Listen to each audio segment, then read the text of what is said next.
Narrazioaren ahotsak eta atzealdeko efektuek zein musika kalitate nahikoa izateak asko laguntzen dio ikusentzuleari aurkezpen hori ondo prozesatzen, nekatu gabe arreta osoa horretan jartzen.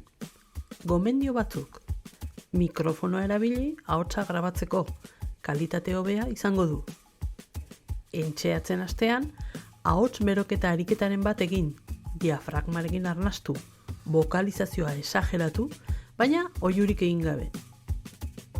Hitz egin normalean baino mantsoago, astiroago. Atzealdean, efektu eta musikari jarrizkero, zaindu erabilera librekoak izatea, eta editatzeko unean, Audacity dugu aukera ederra. Informazio gehiago, infografia honetan.